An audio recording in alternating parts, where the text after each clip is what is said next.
Scott, before we come to the upcoming campaign, let's look back, shall we? The end of last season, a number of players leave the club as they do at any other club. Sometimes they're players that you would have wanted to keep, other times they're players that you feel weren't in your plans. Yeah.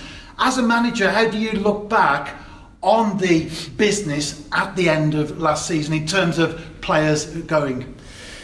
Yeah, if you look at the comings and goings, I suppose 8 or 9 players going, with a few younger first-year professionals. And then what you've got to think about is obviously an overall of how we've done that season, where can we improve, what players need to move on to make gaps for other players that are potential signings.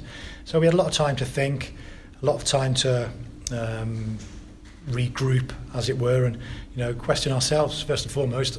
I question what I'm doing. Obviously the staff do the same, and then the players as well, because ultimately they're the ones that go on the pitch and they know through discussion, we know that we weren't quite good enough last season. So we're not going to hide from the fact that obviously we did finish second, and everyone's got to have a look at themselves and really think, did I do enough? Could I have given more? So that was in my reasoning of why certain players left, why we kept obviously the core, because there was a lot of over double figures out of contract. So we had to make a list and which ones we really want to keep, which ones are on the verge, and that's it really. I think it's through reflection and obviously group discussion from top to bottom about where we need to move forward and what changes need to be made. In the meantime, of course, we've been through the coronavirus pandemic, and indeed we still are. How has that affected you as the manager in terms of the players that you wanted to bring into the club? Yeah, it's not really affected us that much. I think, yes, there's certain players that we would have probably had a look at and been on our list, but I've got to say that the 3 players that we brought in are as good as players that we could bring in for the budget we're in and the level we're playing at. Excellent, but obviously we'll talk about that later. But yeah, I don't think it had a big impact, the pandemic on that, because we've also obviously had a budget to work with, and we've gone out and got those players, so I'm really happy on that one. Well, those 3 players that you refer to, an attacker, a midfielder and a defender, they were obviously on your list of targets, and they signed. They're now part of the squad. They've been training for a while as well. Astles, of course, just signed this week. How have they fitted in to the ethos of what you want to achieve this coming season? Very well, I would say. And from day one, from the get-go, they were players that are in the TNS mould. If you look at all 3 of them, I think they're very good people. They come into a squad, and I would have no hesitation in bringing them in and putting them in there and mixing with the other players, because they're very good professionals. They're good people. All 3 of them at very good ages, and all 3 have had Welsh Prem experience, which is important as well. But all 3 have been at other clubs and done very well at other clubs, by the way. And all 3 of them have played a lot of games. If you look at their record over the last 2 or 3 years, they've played games and contributed, whether that's through stopping goals, creating goals, or scoring goals. So yeah, first and foremost, they've always got to be good people to come into the football club, because we've been of that nature for the last, how many years I've been here? 18, 19 years. We've always had very good people around the club as well. So yeah, they've been on the radar. Met up with them, spoke to them, obviously either through their agent or face to face. But if you just take Louis Robles, for example, been at top clubs, been at Liverpool as a young boy, and obviously Wigan, and did very well at Bala last season. Played a little bit in Spain as well, so I know all about their history before they come to the club. It was a couple of years ago, I think someone recommended him to me. It didn't work out then for whatever reason. And obviously look at Leo, been at Wrexham, played many games at Wrexham as a young player as well. Can handle the ball very well, fit, strong, agile, but again top professional, and that's what we're bringing to the football club. Ryan Astles is someone that I've seen, watched many times. Obviously, first of all, I saw him at Rill as a young boy. playing and thought, this lad can not only defend but can play as well.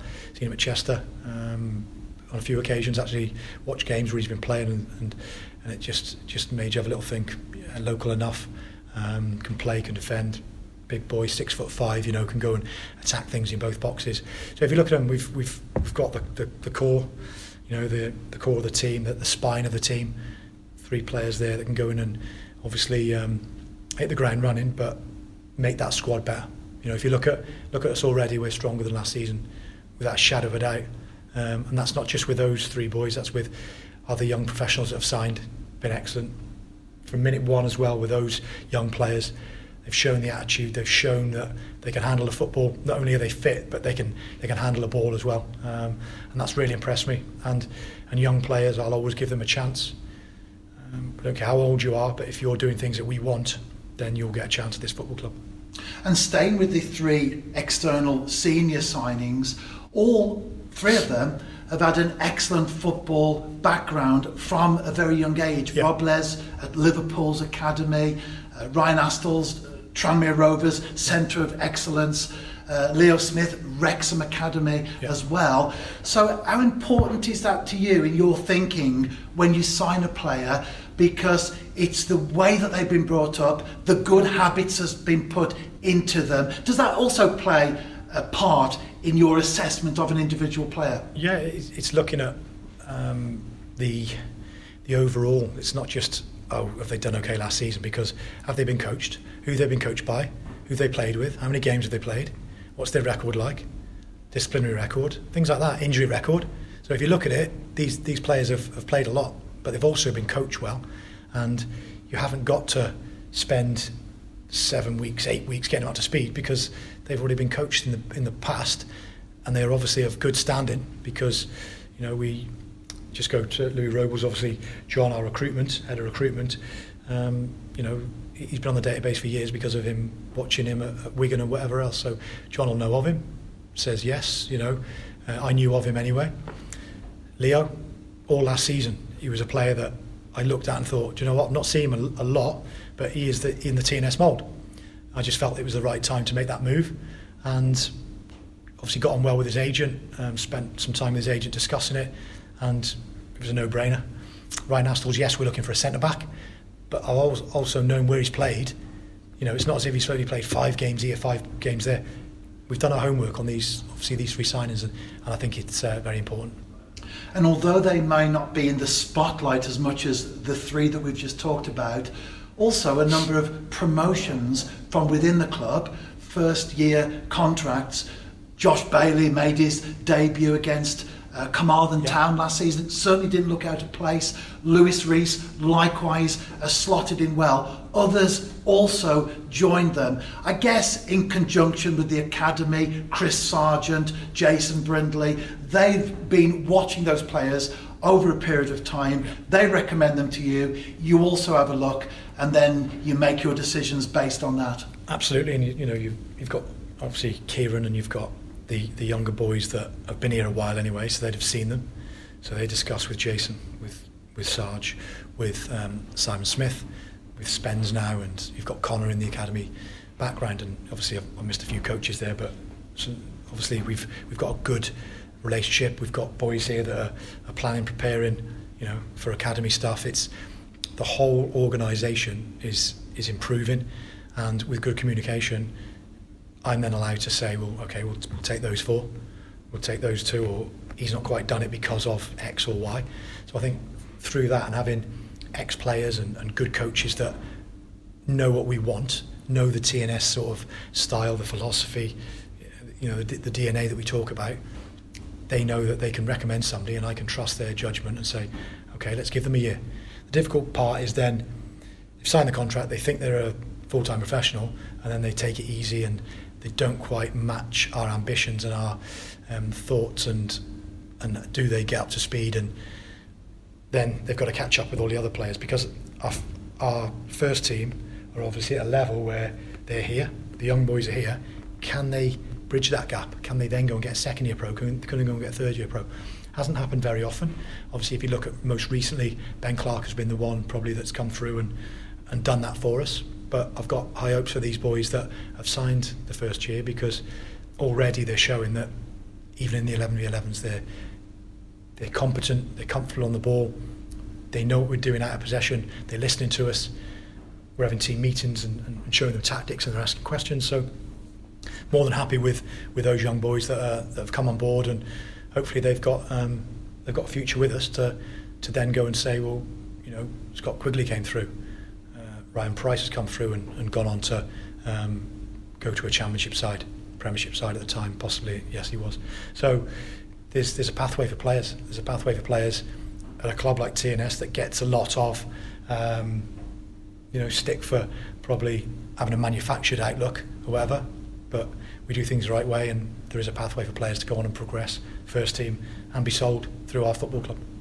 This time last year we'd been to Portugal on a training camp. We'd played the likes of Rangers at their training ground. We were playing European games home and away, and we were just looking forward to the start of the top flight Welsh League. This time, of course, very different indeed. How has that affected the preparation for the 2020-21 season? It has, but it's also had an impact where we've been closer together, we've trained more, we've had a longer pre-season, because we'd have probably, by the time we play that first game, 7 or 8 weeks, you know, it's a decent pre-season, and we've got games that we've maybe had cancelled, or for whatever reason, because of the COVID, the pandemic has just not allowed us to, because of whatever reason. But I think we've got enough good friendlies in there. We've just possibly got one over the line to replace Telford, but that's got to get confirmed. So yeah, we've trained more, we've done more in-house games, but I think everyone likes to go to Portugal, everyone likes a bit of sun on their back, everyone likes to fly off and go somewhere else. But as long as the players are at the fitness levels that we need them on that 27th of August or the 26th or wherever we play, I think we'll get on with it. We can't have any travelling because of, you know, travelling isn't allowed, and obviously it is very difficult to arrange these things in hotels. So we've had to do more training here and elsewhere, and for me the boys are looking really, really sharp and fit and hungry, because, you know, they don't know what side I'm going to put out, and it just bodes well for that date I've just mentioned. And before the first competitive game at the end of the month, a number of friendlies have been organised. How difficult is that in terms of travel? You can't go on one coach, you have to have 2 coaches, you can't stop over for a pre-match meal.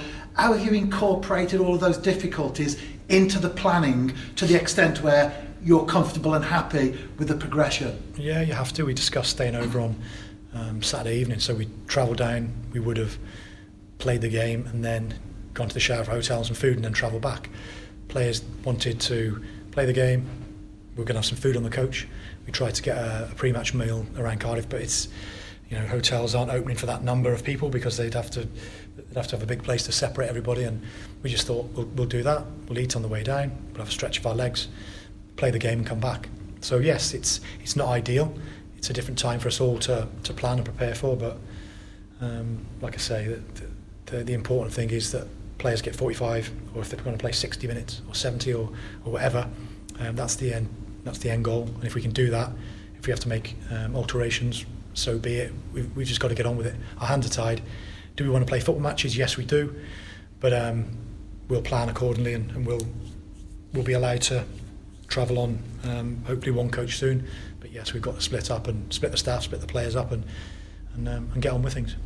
And it has been change all the way, and that will be the case when we play in Europe. Just one game, and the New Saints, we don't know who our opponent will be until Monday. But in terms of planning and preparing for that, we know that we will go into the draw as a seeded team, so there is every chance that we could progress in that competition. Exactly, there are aims. Every season we look to, obviously you like to play in the Champions League, and you look to progress as much as you can. It's all on the draw, we all know that. You know, we've talked about it before. We'll put our side out, we'll put our 11 out, and our subs will do the best we can. The staff will prepare accordingly, and obviously everyone wants us to win in Champions League games. We've done it in the past. We've also won in Europa games, and that's obviously our aim this time. Can we go and win the first game? Can we get a run in the competition? you know, again, we're seeded. Does that give us a little edge? Maybe, but it's all on the draw again. But whatever team we get, we'll be giving it our maximum, and we'll be looking to make sure that we're in a position, come that game, whether we play here or whether we play away, that we're at full tilt, we're ready to go, we're raring to go. And we've got last season in our mind, you know, first competitive game. We want to make sure that we're in the right place to go and make sure we go and win that game and put the team under pressure that we're playing. And we're going to be the one in there, obviously in the draw for that second, third, whatever round. We'll go as long as possible. But we've got to take our side, and we've got to play as best as TNS can be. The only thing from last season is, did we do that on occasion enough? A little bit of inconsistency. But I will go back to Europe last season and how well we actually did. You know, those 3 games, 6 ties. Looking back at Copenhagen and just seeing them last night when they obviously won 3-0 against the Turkish side, and we went there and we only lost 1-0. You know, it's one where I look at and think, you know, we've got a good side, we've got good players. They just need to be showing it more consistently. And then finally, Scott, the bread and butter is, of course, the JD Cymru Premier. As you said at the start, the New Saints finished second last time round. Was it a challenge with the players to motivate them for the next season, or was their league position in itself enough to inspire them? I think so. I think if you look at the players, they're humans. They've all been at home with either their girlfriends, wives, maybe have children. It affects everybody, and you've got a lot of time to think. You've got a lot of time to reflect on, you know, did I do enough? Did we do enough as a group? It's we, it's not I. You know, did we as a football club do enough to win the league? You know, yes, it was cut short, but you know, we lost more games than we have done in recent years, let more goals in. So yes, I've looked at everything. I've looked at where the goals have been conceded from, where we scored goals from, how many have we scored, who's got most assists, who's got most goals, who's you know, in that team, who was on the losing side the most. I've looked at everything. It's been a complete debrief.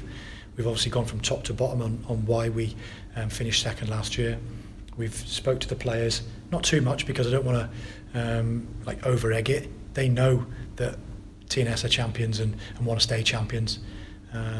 Hopefully they're on the same page as me, as last season was a little bit of a blip. We go and win the league again. We go and win the Welsh Cup. We go and win the league trophy, League Cup, and we go and win it by another high advantage. We go and win it by scoring 100 plus goals. We go back to conceding between 15 and 20 goals. We don't lose more than 2 or 3 games. These are all aims that the players will be given, and we get back to the place that we need to be and where we rightly should be, because we've got the best staff, best players, best squad, best individual players, and we get back to where we want to be and where we should be.